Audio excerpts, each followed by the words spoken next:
প্রিয় দর্শক, আজকের ভিডিওতে খুবই মূল্যবান, অসাধারণ একটি ইসমে আজম আমি আপনাদের সঙ্গে শেয়ার করব। প্রিয় দর্শক, এই অসাধারণ ইসমে আজমটি আপনি এক জায়গায় বসে বসে মাত্র ১০০বার পাঠ করবেন। প্রিয় দর্শক, এই অসাধারণ ইসমে আজমটি পাঠ করলে আল্লাহ সুবহানাহু তাআলা আপনার জীবনের হার পেরেশানি হতে আপনাকে নাজাত দেবেন। আপনার টেনশন দূর হয়ে যাবে।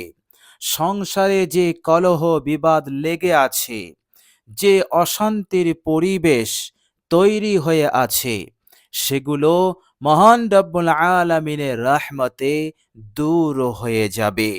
এইভাবে করে ভায়ে ভায়ে দ্বন্দ্ব এবং অন্যান্য বিষয়ে যদি কোনো কলহ বিবাদ লেগে থাকে, কোনো সমস্যা খাড়া হয়ে যায় এবং সেই বিপদ সেই সমস্যা কিছুতেই দূর হচ্ছে না, ইনশাআল্লাহ এই অসাধারণ ইসমে আজমটির বরকতে সেই সমস্যার সমাধান হয়ে যাবে। প্রিয় দর্শক, অসাধারণ আমলটি আপনি করবেন। আল্লাহ সুবহানাহু তাআলা এই আমলের বরকতে আপনার জীবনের আরো যত বিপদ মুসিবত আছে সেগুলো হতে তিনি আপনাকে হেফাজত করে দেবেন ইনশাআল্লাহ। এর মধ্যে কোনো সন্দেহ নেই। প্রিয় দর্শক, শুধু তাই নয়, এই ইসমে আজমটির বরকতে আল্লাহ সুবহানাহু তাআলা আপনার জীবনে আর্থিক উন্নতি দান করবেন। আপনি যে কারোবার করেন, আপনি যে কাজ করেন, যে কাজে যে কারোবারে কোনো উন্নতি দেখতে পারছেন না এবং কিছুতেই আপনি সফল হতে পারছেন না, আপনি নাকাম, আপনি অসফল হয়ে আছেন, সকলের পিছিয়ে আছেন, ইনশাআল্লাহ আল্লাহ সুবহানাহু তাআলা আপনার আর্থিক উন্নতি দান করবেন। আপনি যে কাজই করবেন সেই কাজে আপনার সফলতা মিলবে। আপনার কারোবার, আপনার চাষ, আপনার চাকরি, এইভাবে করে আল্লাহ সুবহানাহু তাআলা হার কাজে কর্মে বরকত দান করবেন, আর্থিক উন্নতি দান করবেন। ফলে আপনার জীবনে আর কখনো আর্থিক কষ্ট আসবে না। আল্লাহ সুবহানাহু তাআলা এইভাবে করে এই ইসমে আজমটির বরকতে আপনার সংসারে সচ্ছলতা এসে যাবে, স্বাচ্ছন্দ্যতা এসে যাবে ইনশাআল্লাহ। আর কখনো কোনোদিন টাকা পয়সার অভাবে অন্যের কাছে হাত পাততে হবে না, ঋণ নিতে হবে না ইনশাআল্লাহ। প্রিয় দর্শক, শুধু তাই নয়, এই অসাধারণ ইসমে আজমটির বরকতে আল্লাহ সুবহানাহু তাআলা এই দুনিয়ার বুকে আপনার মনের নেক ইচ্ছাগুলো তিনি পূরণ করে দেবেন। মনের আশা পূরণ হবে, যে আশা আকাঙ্ক্ষা এখনো পূরণ হয়নি কিন্তু পূরণ হওয়া অত্যন্ত জরুরি, খুবই গুরুত্বপূর্ণ। প্রিয় দর্শক, আল্লাহ সুবহানাহু তাআলা তিনি তিনার ফজল এবং কারামে আপনার মনের বড় আশা নেক ইচ্ছাগুলো তিনি পূরণ করে দেবেন ইনশাআল্লাহ। এর মধ্যে কোনো সন্দেহ নেই। প্রিয় দর্শক, এই ইসমে আজমটির বরকতে আল্লাহ সুবহানাহু তাআলা আপনাকে এত সুসংবাদ দেবেন যে আপনি খুশ হয়ে যাবেন। আল্লাহ সুবহানাহু তাআলা এইভাবে করে আপনাকে সন্তুষ্ট করবেন। প্রিয় দর্শক, শুধু তাই নয়, এই ইসমে আজমটির বরকতে আল্লাহ সুবহানাহু তাআলা সর্বদা আপনার শরীরকে ভালো রাখবেন, সুস্থ রাখবেন। আল্লাহ সুবহানাহু তাআলা বড় বড় কঠিন থেকে কঠিন রোগ ব্যাধি, অজানা রোগ ব্যাধি যেগুলো অত্যন্ত মারাত্মক, আল্লাহ সুবহানাহু তাআলা এই রকম রোগ ব্যাধি, দুরারোগ্য ব্যাধি হতে আল্লাহ পাক হেফাজত করবেন। বলুন সুবহানাল্লাহ। প্রিয় দর্শক, শুধু তাই নয়, এই অসাধারণ ইসমে আজমটির বরকতে আল্লাহ সুবহানাহু তাআলা সব কিছু আপনাকে অঢেল দেবেন। কোনো কিছুর অভাব আপনার জীবনে থাকবে না ইনশাআল্লাহ। এই দুনিয়ার মঙ্গল, এই দুনিয়ার কল্যাণ দিয়ে আল্লাহ পাক আপনাকে মালামাল করবেন। প্রিয় দর্শক, শুধু তাই নয়, এই ইসমে আজমটির বরকতে আল্লাহ সুবহানাহু ওয়া তাআলা আপনার আমল নামাকে গুনাহমুক্ত করে দেবেন। বলুন সুবহানাল্লাহ, যেটা আমার আপনার জন্য অত্যন্ত জরুরি। নিষ্পাপ হওয়া, গুনাহমুক্ত হওয়া অত্যন্ত জরুরি। আল্লাহ পাক এই ইসমে আজমটির বরকতে নিষ্পাপ করে দেবেন। সমস্ত গুনাহ নিজ দয়ায় তিনি মাফ করে দেবেন। বলুন সুবহানাল্লাহ।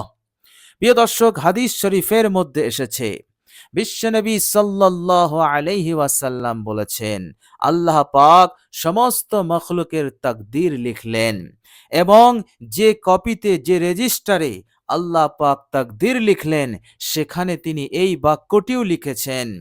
তিনি লিখেছেন, ইন্না রাহমাতি সাবাকাত আলা গযাবি, নিশ্চয় আমার রহমত, আমার দয়া, আমার আযাব, আমার গজব হতে অনেক বেশি। বলুন সুবহানাল্লাহ। এই জন্য মহান রব্বুল আলামিন যখন অত্যন্ত রাগান্বিত হয়ে আছেন, গজবনাক হয়ে আছেন, সেই সময় শয়তান ইবলিস আল্লাহ পাকের কাছে দোয়া করেছিল। কেননা সে জানে আল্লাহ পাক যতই রাগান্বিত হোক, তিনার রহমত, তিনার গজব হতে অনেক বেশি। এই আশায় সে দোয়া করলো, আর দোয়া কবুল হয়ে গেল। সুতরাং আল্লাহ রাব্বুল আলামিন ইমানদার বান্দা ও বান্দীদের ওপর কতটা রহমশীল হবেন, কতটা দয়াশীল হবেন, যা আমি আপনি কখনো কল্পনা করতে পারবো না। বলুন সুবহানাল্লাহ। সুতরাং যতই গুনাহ হোক না কেন, এই ইসমে আজমটির বরকতে আল্লাহ রাব্বুল আলামিন তিনি তিনার রহমতে তিনি মাফ করে দেবেন, নিষ্পাপ করে দেবেন। বলুন সুবহানাল্লাহ। প্রিয় দর্শক, শুধু তাই নয়, এই ইসমে আজমটির বরকতে আপনার পরকালের জীবনটাও হবে সুখময়। আল্লাহ রাব্বুল আলামিন কিয়ামতের দিনে দয়াশীল হবেন, রহমশীল হবেন এবং তিনি মাগফিরাতের ঘোষণা দেবেন। আল্লাহ সুবহানাহু ওয়া তাআলার দয়ায়, তিনার রহমতে হাসতে হাসতে জান্নাতে যাবেন ইনশাআল্লাহ। আল্লাহ পাক যেন আমাদের সকলকে এইভাবে কবুল করে নেন। সকলে বলি আমিন। প্রিয় দর্শক, চলুন এবার আমরা জেনে নেব সেই অসাধারণ ইসমে আজমটি কি। প্রিয় দর্শক, আপনি এক জায়গায় বসে এই ইসমে আজমটি পাঠ করবেন। প্রিয় দর্শক, ইসমে আজমটি পাঠ করার পূর্বে অবশ্যই আপনি উত্তম রূপে অজু করে নেবেন। পাক পবিত্র পানি দ্বারা অজু করবেন। অজু করার সময় সর্বপ্রথম আপনি নিয়ত করে নেবেন। আপনি মনে মনেও নিয়ত করতে পারেন, আবার জবানে উচ্চারণ করেও আপনি নিয়ত করতে পারেন। হে আল্লাহ, আমি আপনার সন্তুষ্টির উদ্দেশ্যে পবিত্রতা অর্জন করার জন্য অজু করছি। এইভাবে করে নিয়ত করে বিসমিল্লাহ পড়ে আপনি অজু শুরু করবেন।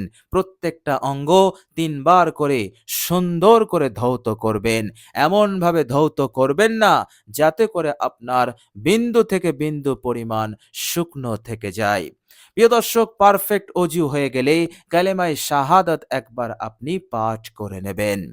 প্রিয় দর্শক, কালেমায়ে শাহাদাত হয়ে গেলে একটি নির্দিষ্ট জায়গায় বসবেন, যেখানে কেউ আপনাকে বিরক্ত করবে না, কেউ আপনাকে ডাকাডাকি করবে না। একেবারে একাগ্রতার সহিত, বিনীত হয়ে এবং নিশ্চিন্তে আপনি আমলটি করতে পারবেন। এই রকম পরিবেশে, এই রকম নির্জন জায়গায় আপনি বসে সর্বপ্রথম আপনি বিশ্বনবী, মহানবী রাহমাতুল্লিল আলামিনের ওপরে আপনি দরুদ শরীফ পাঠ করবেন। মাত্র 11 বার দরুদ শরীফ পড়বেন। প্রিয় দর্শক, আপনার জানা যে কোনো একটি দরুদ আপনি পড়বেন, তবে আপনি 11 বার পাঠ করবেন। প্রিয় দর্শক, মনে রাখবেন, বিশ্বনবী মহানবী রাহমাতুল্লিল আলামিনের ওপরে মহাব্বতে যে উম্মতি দরুদ পাঠ করে, আল্লাহর নবী অত্যন্ত খুশি হন। কেননা তার নাম ঠিকানা সহ নির্দিষ্ট ফেরেশতা বিশ্বনবী মহানবী রাহমাতুল্লিল আলামিনের পবিত্র রওজা মুবারকে পৌঁছে দেন এবং মহানবী সাল্লাল্লাহু আলাইহি সাল্লাম সেই উম্মতের সালামের জবাবটাও তিনি দিয়ে দেন। ফলে দরুদ শরীফ পাঠকারী বড় সৌভাগ্যবান হয়ে যায়, বড় ভাগ্যবান হয়ে যায়। আর আমলের পূর্বে দরুদ শরীফ থাকলে সেই আমলটাও সরাসরি কবুল হয়ে যায়, কেননা তার আমলে নূর এসে যায়। আর আল্লাহ সুবহানাহু ওয়া তাআলা দরুদ সহ তার আমল কবুল করে নেন। আর আমল কবুল হয়ে যাওয়া মানেই আপনার ফলাফল 100% নিশ্চিত। এই জন্য আপনি 11 বার 11 বার দরুদ শরীফ পড়বেন। যে কোনো একটি দরুদ আপনি পড়ে নেবেন। প্রিয় দর্শক, দরুদের মধ্যে একটি ছোট্ট দরুদ আছে, সাল্লাল্লাহু আলাইহি ওয়াসাল্লাম। এটিও আপনি পাঠ করতে পারেন। প্রিয় দর্শক, 11 বার দরুদ শরীফ হয়ে গেলে আপনি 100 বার বিরতিহীনভাবে এই ইসমে আজমটি পাঠ করবেন। ইসমে আজমটি 100 বার হয়ে গেলে শেষে আবার 11 বার দরুদ শরীফ পাঠ করবেন। ইনশাআল্লাহ আপনি আপনার উদ্দেশ্যে সফল হবেন। আপনি যে মকসুদ নিয়ে আমলটি করছেন, সেই মকসুদ পূরণ হবেই হবে, এর মধ্যে কোনো সন্দেহ নেই। প্রিয় দর্শক, আর সেই অসাধারণ ইসমে আজমটি হচ্ছে ইয়া গফফারু, ইয়া গফফারু, ইয়া গফফারু, ইয়া গফফারু। এইভাবে করে আপনি আন্তরিকতার সহিত মহান রব্বুল আলামিনের উপরে তাওয়াক্কুল রেখে, ভরসা রেখে আপনি পড়ুন। ইনশাআল্লাহ কাজ হবেই হবে, এর মধ্যে কোনো সন্দেহ নেই। ইনশাআল্লাহ এই দুনিয়ার বুকে হাজত পূরণ হবে, এই দুনিয়ার হাজত পূরণ হবে, সমস্যার সমাধান হবে, কঠিন থেকে কঠিন বিপদ মুসিবত হতে আপনি নিরাপদে থাকবেন, পেরেশানি টেনশন দূর হবে, শান্তি চैन সুকুন আসবে। আল্লাহ সুবহানাহু ওয়া তাআলা আপনাকে এই দুনিয়ার জীবনকে এক সুখময় শান্তিময় জীবন বানিয়ে দেবেন এবং মৃত্যুর পরেও কামিয়াবি মিলবে ইনশাআল্লাহ। প্রিয় দর্শক, আমরা সকলেই চেষ্টা করব এই অসাধারণ ইসমে আজমটির ওপর আমল করার ইনশাআল্লাহ। প্রিয় দর্শক, আল্লাহ রাব্বুল আলামিনের কাছে দোয়া করি, আল্লাহ রাব্বুল আলামিন যেন আমাদের সকলকে ভালো রাখেন, সুস্থ রাখেন, মনের আশা আকাঙ্ক্ষা পূরণ করে দেন, হাজত প্রয়োজনকে পূরণ করে দেন, সুখ শান্তি দান করেন, অশান্তি কলহ বিবাদ দূর করে দেন। এইভাবে করে যেটা মঙ্গল, যেটা কল্যাণ আল্লাহ পাক আমাদেরকে দান করেন, আর যেটা অমঙ্গল অকল্যাণ, যেটা আমাদের জন্য বিপদ খারাপি, সেটা হতে আল্লাহ পাক যেন আমাদেরকে হেফাজত করেন। আল্লাহ সুবহানাহু ওয়া তাআলা আমাকে এবং প্রত্যেকের পরিবারকে আল্লাহ পাক যেন হেফাজত করেন। সকলে বলি আমিন সুম্মা আমিন। প্রিয় দর্শক, কমেন্ট বক্সে একবার আমিন লিখে দেবেন। আজ এ পর্যন্তই। সকলে ভালো থাকবেন, সুস্থ থাকবেন। ভিডিওটি ভালো লাগলে একটি লাইক এবং শেয়ার করে দেবেন। প্রিয় দর্শক, শেষে আমার আন্তরিক সালাম নেবেন। আসসালামু আলাইকুম ওয়া রাহমাতুল্লাহি ওয়া বারাকাতুহু।